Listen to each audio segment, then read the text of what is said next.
Este é o quadro Palavra Encarnada para a TV Fala Leonel.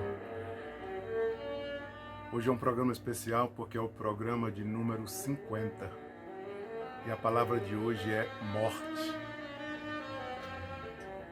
Essa palavra vem do latim, também tem uma relação com o grego. No latim, mors se refere a uma entidade feminina que lendariamente vem buscar as pessoas. E em Grécia, relaciona-se com Thanatos, que é a polaridade de Eros. São deuses gregos que andam juntos. Eros se refere à vida e Thanatos se refere à morte. Essa é uma palavra tabu na nossa cultura, na cultura ocidental. Nós temos várias palavras tabus, vários temas tabus, como amor, sexo, vida. A gente não fala disso, nessa nossa cultura não fala disso. E dentre esses temas tabus, tem o tema da morte. E não é por não falar que não está presente.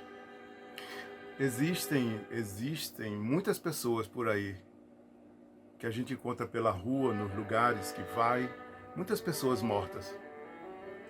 Mas como elas não sabem, elas continuam trabalhando, vão à escola, elas têm filhos, compram coisas,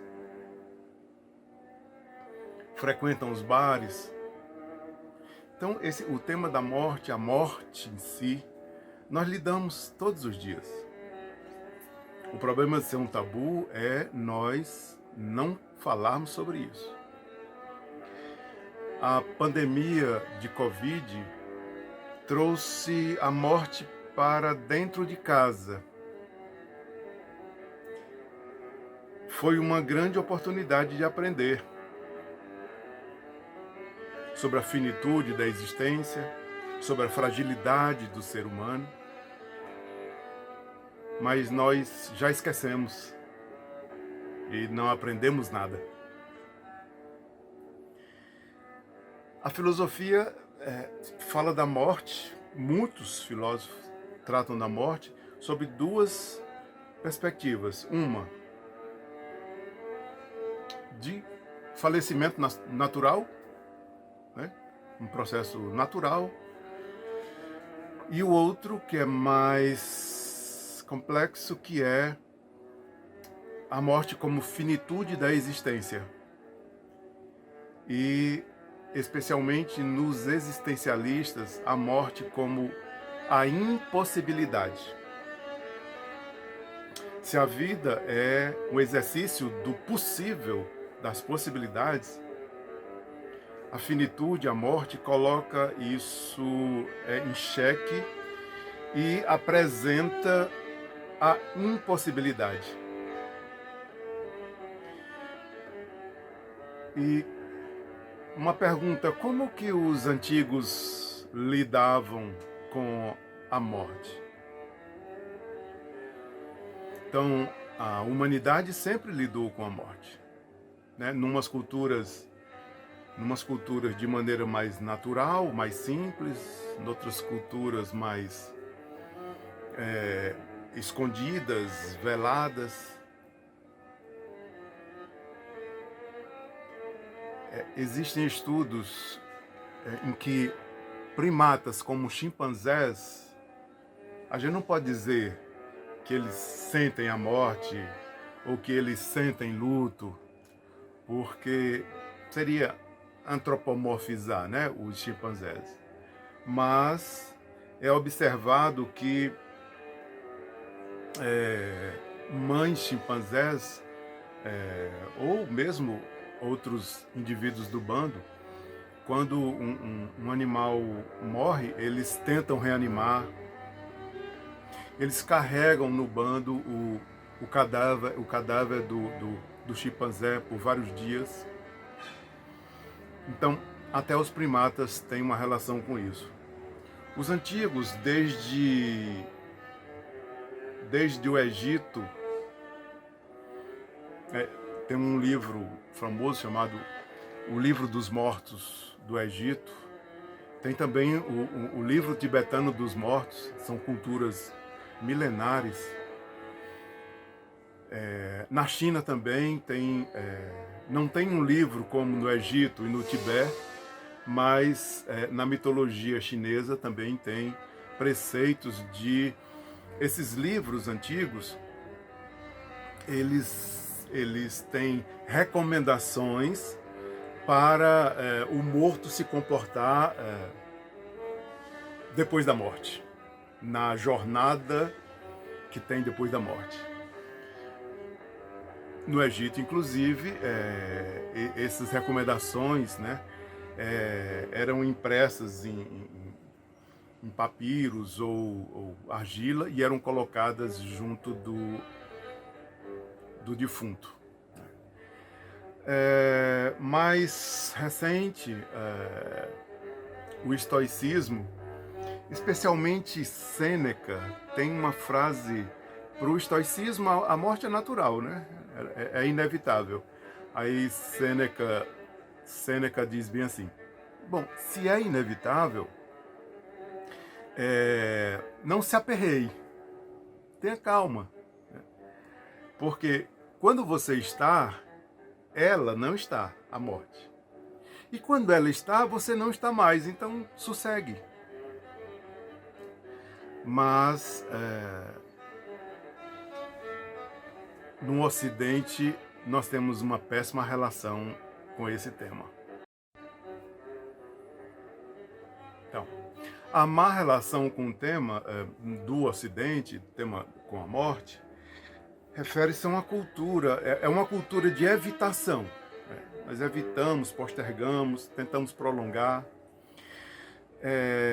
Aí tem a ver com o fim dos rituais.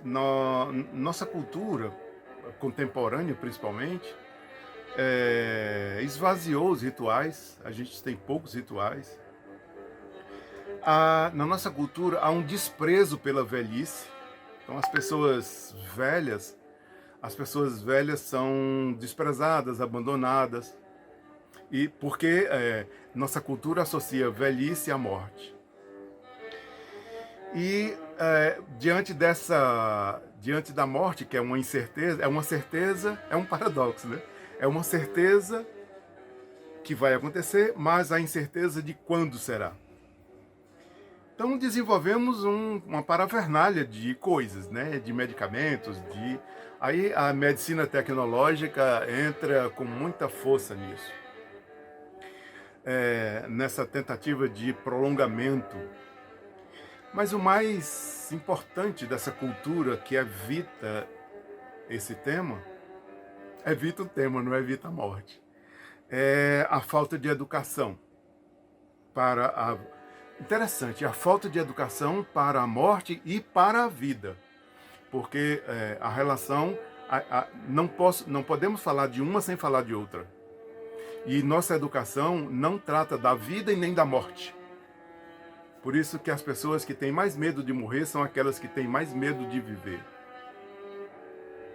Na nossa cultura, é escondido das crianças quando alguém de casa morre. Hoje em dia é tudo asséptico, ninguém mais tem contato, ou morre nos hospitais, mas aí a funerária, aqueles serviços de tanatopraxia cuida do corpo, etc. Então ninguém mais entra em contato, evita. E dizem para as crianças as coisas mais absurdas, né? Que a pessoa fez uma viagem, que a pessoa virou uma estrela no céu, ou alguma outra coisa que a pessoa virou. Absurdo. Então, na nossa cultura, nos falta muito educação para lidar com a morte. É claro que isso vai ter uma cobrança posterior, porque, como é inevitável, essa criança que foi mal educada, ela vai se confrontar com a morte, com a vida todo dia, né? Então, há uma relação diante disso, né? Há uma relação entre morrer e imortalidade. E aí, sobre o morrer, eu quero falar aqui de uma psiquiatra suíça chamada Elisabeth Kübler-Ross. ela faz estudos sobre os estágios finais do período mórbido, da morte, do depois. E ela desenvolveu uma teoria dos estágios que a pessoa vive diante da morte, os familiares, pessoas que ficam, ou mesmo de um acidente grave, né, digamos assim, que é muito interessante observar, né?